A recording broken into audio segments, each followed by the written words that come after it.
एक समर्पण भाव है तो निश्चित है वहां पर एक अदृश्य शक्ति, जिसे आत्म शक्ति कहते हैं, इधर प्रकृति की शक्ति भी कहते हैं, ये मदद करती और अदृश्य रूप में मदद करती। हमारे जीवन के भी कई उदाहरण, तो इसलिए वो स्वामी जी लाठी पा गए और किनारा भी पा गए। अब उनकी श्रद्धा और भी बढ़ गई, समर्पण और भी बढ़ गया, क्योंकि अभी नदी में जो तैर रहे थे कोई पता नहीं था किनारा कहां है, और जैसे ही समर्पित भाव से एकदम शरीर ढीला करके और अपने आत्म स्वरूप में लीन हुए, वैसे ही एक ही झकोरा में उन्हें किनारे पर लाके खड़ा कर दिया। और जब तक तैरने का अहंकार था तब तक पता नहीं था किधर कब तैर रहे। और इसी तरीके से जब तक हमें ज्ञान का अहंकार है, शरीर का अहंकार है, धन का अहंकार है, पद का अहंकार है, इन सारी चीजों का अहंकार रहता है, तब तक हम तैरना नहीं जानते। तब तक हम केवल मन के प्रपंच में फंसे हुए रहते, अहंकार में फंसे हुए रहते। ये तो कभी मानना ही नहीं चाहिए कि हम ज्ञानी हैं, हमें ज्ञान है, हमें लोग बहुत मानते हैं, बहुत मान प्रतिष्ठा देते हैं। यही सबसे बड़ा बंधन है। लोग मानते हैं, ये उनकी उदारता है। लोग हमें कुछ खाने पीने की देते हैं, वो उनकी उदारता है। हम इसमें अपना अहंकार क्यों करते हैं? एक उनका और उदाहरण है। एक बार वो ट्रेन में जा रहे थे, उन्हीं की सीट पर आकर के एक पारसी बैठ गए। पारसी जानते हैं, जो वो पादरी साहब बैठ गए आकर के। पादरी जानते हैं, जो ईसाइयों के पादरी होते हैं, उन्हें पंडित कहते हैं। इधर पंडित कहते हैं, उधर पादरी कहते हैं। वो सब मुसलमानों में मुल्ला कहते हैं। तो वो पादरी साहब जो ईसा मसीह मत के थे, वो आकर के बैठ गए। इन्होंने नहीं समझ पाया, क्योंकि बाहर से दिखाई तो देता नहीं था कौन बैठे। उन्होंने सोचा कोई यात्री बैठा होगा। जैसे ही पादरी साहब बैठे, थोड़ी देर में ये साधु के ड्रेस में शरणानंद बैठे हुए थे। तो पादरी साहब ने पूछा, महाराज जी, क्या आप ईसा मसीह को जानते हैं? शरणानंद स्वामी जी से कहा, क्या आप ईसा मसीह को जानते हैं? तो स्वामी जी ने क्या कहा कि हम अच्छी तरीके से जानते हैं, और अच्छी तरीके से परिचय भी है, अच्छी तरीके से प्रेम भी है। पादरी जी ने कहा, सो वो कैसे? कि वो ऐसे, क्योंकि ईसा मसीह उस सत्य सत्ता, जिसे खुदा कहते हैं, गॉड कहते हैं, उनके पुत्र हैं। और जिसे आत्म परमात्मा कहते हैं, उनका मैं मित्र हूं। जब उनका मैं मित्र हूं और वो उनके पुत्र हैं, तो ईसा मसीह सभी हमारे भतीजे हुए। जब सभी भतीजे हुए तो उससे हमारा परिचय भी है, प्रेम भी है। इतनी अच्छी व्याख्या सुनकर के वो पादरी साहब बहुत खुश हुए कि एक ऐसा साधु जिसके नेत्र भी नहीं है और ईसा मसीह को इतने प्रेम की दृष्टि से देखता। इसके बाद उन्होंने कहा, देखो, चाहे कोई मित्र के रूप में देखे, चाहे कोई पिता के रूप में देखे, मीरा ने पति के रूप में देखा था। तो इस तरीके से वो सत्य को देखने के लिए अपना अपना समर्पण है। हम किस रूप में उसके प्रति समर्पण कर पाते हैं, ये हमारी योग्यता के ऊपर बात है, ये हमारी श्रद्धा के ऊपर बात है। जब ये बात कही तो पादरी बहुत खुश हुआ। उसका जो मत मजहब का अहंकार था वो चूर चूर हो गया। यथार्थ में ये मत मजहब ही तो हमें अहंकार में डालते हैं। सच्चा धर्म कभी भी अहंकार में नहीं डालता। अमुक इस तरीके से पूजा करता है, अमुक इस तरीके से पूजा करता है, लेकिन सच बात यह है कोई हमारी तरीके से पूजा नहीं करता तो इसमें कोई परेशानी नहीं है। हो सकता है कि हमसे ज्यादा वो आचरणवान हो, हमसे ज्यादा विवेकवान हो, हमसे ज्यादा साधनावान हो, तो हमें क्यों ईर्षा होनी चाहिए? ईर्षा तो उसी तरीके से होती है जैसे दिया सलाई को देखा है। दिया सलाई की तीली पहले स्वयं जलती है तब दूसरे को जलाती है। अगर तीली स्वयं न जले तो दूसरे को नहीं जला पाएगी। इसी तरीके से जो स्वयं ईर्षा की आग में धधकता है वही दूसरे को ईर्षा की दृष्टि से देखता है। और जिसके अंदर सच्चा प्रेम है वह ईर्षा नहीं करता। सच्चे प्रेम में ईर्षा नहीं होती, सच्चे प्रेम में समर्पण होता। और सच्चा प्रेम कब जगता है? कबीर साहब ने जिसे कहा हृदय के तराजू पर तौल कर, यह तो घर है प्रेम का, खाला का घर ना है, शीश उतारे भोय धरे तब बैठे घर में। कौन सा घर प्रेम का है? ये भक्ति का घर, ये सत्य का घर, शांति का घर, मुक्ति का घर, कल्याण का घर, ये प्रेम का घर है। ये आत्म परमात्मा का घर, ये प्रेम का घर है। ये तो घर है प्रेम का, खाला का घर ना है। खाला कहते हैं मौसी को। मौसी यानी मां जैसी दूसरी महिला, वो बिल्कुल मां जैसी है, मां की बहन है। मौसी के यहाँ बच्चे का और लाड़ दुलार प्रेम होता, मौसी के यहाँ बच्चा और बिगड़ता। इसलिए सदगुरु कहते हैं मौसी का घर मां है, शीश उतारे भोय धरे तब बैठे घर मां। क्योंकि मौसी हो ही नहीं सकती। आध्यात्म मार्ग और सांसारिक मार्ग में बहुत उल्टा फर्क है। जमीन और आसमान का, प्रकाश और अंधकार का, अग्नि और पानी का। जैसे आगे का विरोधी पानी है, ऐसे ही भौतिक मार्ग और आध्यात्म मार्ग में फर्क है। ये मौसी का घर नहीं हो सकता। सांसारिक मार्ग में अहंकार चलता, लेकिन आध्यात्म मार्ग में क्या है? शीश उतारे भोय धरे तब बैठे घर में। अहंकार को उतार करके और जमीन में पटक दे तब इस घर में प्रवेश कर सकता। किस घर में? प्रेम के घर में।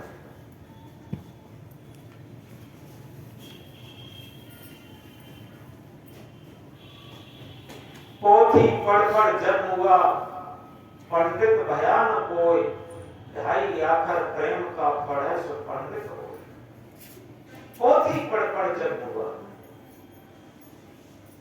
कबीर साहब की एक एक बात सारे शास्त्रों का सार है।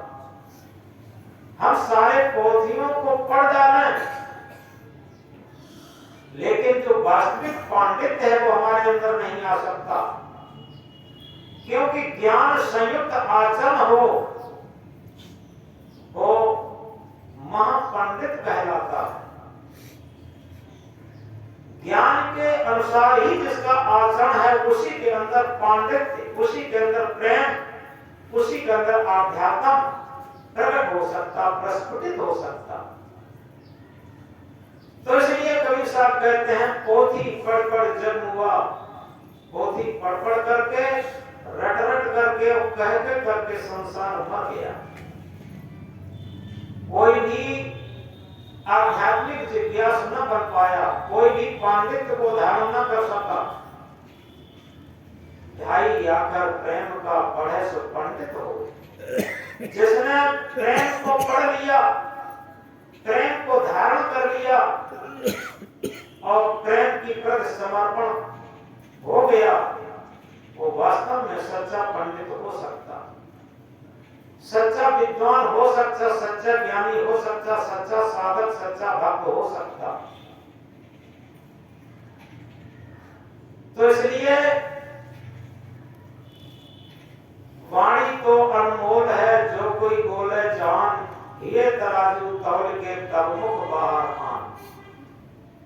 यथार्थ में वाणी तो अनमोल है, जो कोई बोले जान। वाणी तो अनमोल होती है, जो कोई बोलना जानता है वो क्या हृदय के तराजू पर तौल कर बोले। इस वाणी से केवल ये नहीं है कि हम रोज की आदतों में जैसे बोलते हैं उसकी बात हो। वाणी का अर्थ ये है, जैसे हम पोथियों की ही वाणी बोलते हैं तो उसमें भी पक्षपात रहता। हमारे वेद क्या कहते, हमारे उपनिषद क्या कहते, हमारी गीता, रामायण, भागवत, हमारी पुराण, हमारी बाइबल क्या कहती। ये कहना केवल पोथी पढ़ना है। हम अपने हृदय के ज्ञान से, हृदय के तराजू पर आत्मा के ज्ञान को तौल करके तब बाहर निकालें। ये सच्चा ज्ञान होगा, सच्चा प्रेम होगा। हृदय तराजू तौल के तब मुख बाहर आन। हृदय के तराजू पर तौलें। जिन बातों को हम कह रहे हैं वो शास्त्र सम्मत तो हैं, लेकिन क्या हमारे आचरण सम्मत भी हैं? क्या उन पर हम आचरण भी करते हैं? उनके अनुसार कुछ जीवन भी व्यतीत करते हैं कि नहीं करते? ये अपने हृदय के तराजू पर तौलें। तो इस तरीके से जब हमारे हृदय पर तुला हुआ हमारा व्यवहार काल हो जाएगा तो निश्चित है कि हमारे अंदर जब आत्मा का सच्चा प्रेम हमारे व्यवहार काल में उतरने लगेगा, हमारे व्यवहार काल में टपकने लगेगा, तो आत्मा का ज्ञान हमारे अंदर प्रस्फुटित होने लगेगा। इसीलिए सद्गुरु कबीर देव ने कहा, आत्म ज्ञान बिना नर भटके, कोई मथुरा कोई काशी। कबीर साहब ने ये कहीं भी नहीं कहा कि बीज ज्ञान बिना नर भटके, कोई मथुरा कोई काशी। क्योंकि जो सभी शास्त्र ज्ञानियों को, सभी मत मजहब आलम्बियों को फटकार सकते हैं, वो स्वयं मत मजहब के पक्षधर कैसे हो सकते? स्वयं पोथी वालों को फटकार सकते हैं तो वो स्वयं किसी पोथी के पक्ष में कैसे हो सकते? वो क्या कहते? आत्म ज्ञान बिना न भटके, कोई मथुरा कोई काशी। क्या कभी विचार करके देखा कि हमारे अंदर ज्ञान का भंडार है, हमारे अंदर ज्ञान का असीम भंडार है जो किसी भी पोथी में लिखा नहीं जा सकता। जो बात हम कहा करते हैं, आज भी किसी ने एक साखी कही थी, शायद मास्टर साहब ने कही थी, सब धरती कागज करूं लेखन सब बन रहा, सात समुंदर मस करूं गुरगुन लिखा न जाए।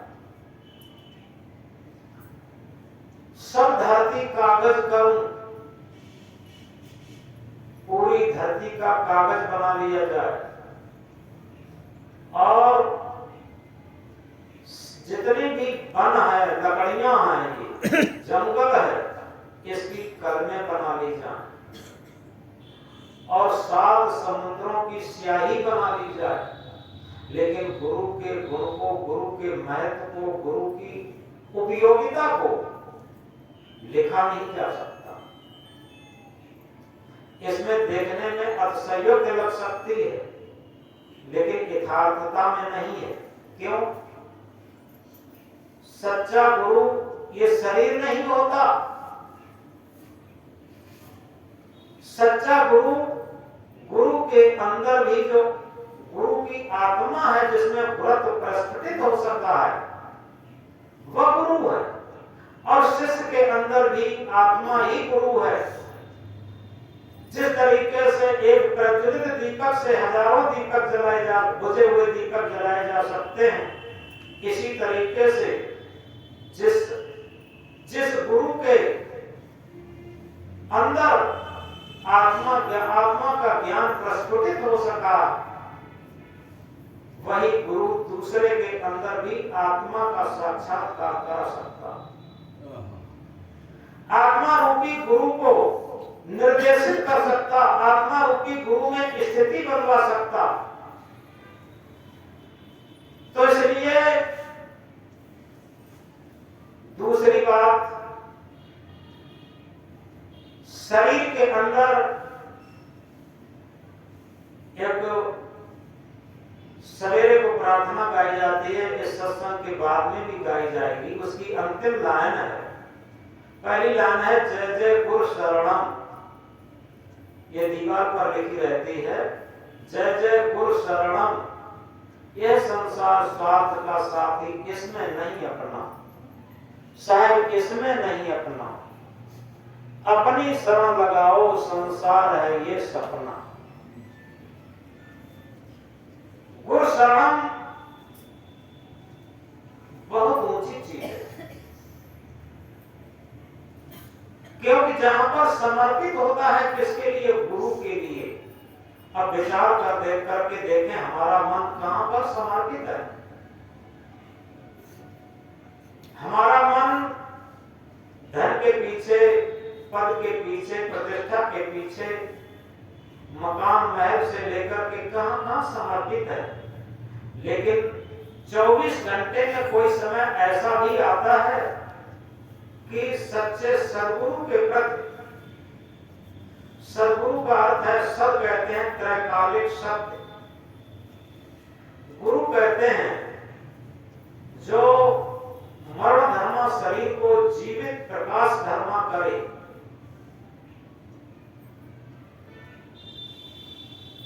यानी आत्मा ही एक ऐसा गुरु है जो इस शरीर को प्रकाशित कर सकता, संचालित कर सकता, जीवित कर सकता। इस आत्मा के अलावा दुनिया में कोई विकल्प नहीं है। क्योंकि इसकी अंतिम लाइन है इसी प्रार्थना की, अजर अमर अविनाशी, उपमा रहित प्रकाशी, परम शांति पद पायो, पारग परकाशी। अजर अमर अविनाशी, यानी ये गुरु ऐसा सदगुरु, आत्मा रूपी ऐसा सदगुरु जो त्रैकालिक सत्य भी है, अजर अमर अखंड अविनाशी भी है, और उपमा रहित प्रकाशी भी है। उपमा रहित प्रकाशी का अर्थ समझें, कभी कभी हमने बताया भी तो है, पुनः याद कर लें। जैसे हम शाम को अंधेरी रात में एक मोमबत्ती जलाएं और मोमबत्ती अच्छा प्रकाश दे तो कहेंगे कि मोमबत्ती तो ऐसा प्रकाश दे रही मानो लालटेन जला रही हो। यहाँ तो सब पुराने लोग हैं, बैठे हैं, डिब्बी और लालटेन के जमाने के वो जानते हैं। आज के बच्चे लालटेन नहीं जानते, डिब्बी नहीं, दीपक नहीं जानते। तो मोमबत्ती अच्छा प्रकाश दे तो कहेंगे प्रकाश तो ऐसा होगा मानो लालटेन जला दी हो, और लालटेन ही जला दी हो और अच्छा प्रकाश दे तो कहेंगे ये तो ऐसा लगती है मानो कि बल्ब जला दिया हो, और बल्ब अच्छा प्रकाश दे तो कहेंगे ये बल्ब तो ऐसे जल रहा मानो 1000 वाट का बल्ब जला दिया हो, और 1000 वाट का बल्ब जला दिया हो तो कहेंगे ये 1000 वाट का बल्ब तो ऐसा प्रकाश दे रहा मानो चंद्रमा निकल आया हो, और जब चंद्रमा ही निकल आया हो और अच्छा प्रकाश दे तो कहेंगे आज चंद्रमा तो ऐसा प्रकाश दे रहा है मानो सूर्य ही निकल आया है। अब जब सूर्य ही निकल आया हो, अब क्या कहेंगे? कोई विकल्प है इसका? जब सूर्य निकल आता तब कोई भी विकल्प नहीं रहता कि सूर्य के लिए कोई उदाहरण पेश कर सके। इसी तरीके से क्या कहा, अजर अमर अविनाशी उपमा रहित प्रकाशी। ये अजर अमर अविनाशी आत्मा है, ये उपमा रहित प्रकाशी है, इसके आगे कोई उपमा दुनिया में है ही नहीं। चाहे कितना बड़ा विज्ञान आ जाए, कंप्यूटर आ जाए, कुछ भी आ जाए, इस आत्मा के अलावा कोई भी इस शरीर को प्रकाशित नहीं कर सकता, इसको संचालित नहीं कर सकता। अजर अमर अविनाशी उपमा रहित प्रकाशी। अगर इस उपमा रहित प्रकाशी सद्गुरु को हमने जान लिया, पहचान लिया, उसमें स्थिति बना ली, तो क्या होगा, परम शांति पद पायो, परम शांति पद पायो कारक प्रकाशी। तो निश्चित है हम परम शांति पद को पा सकते हैं।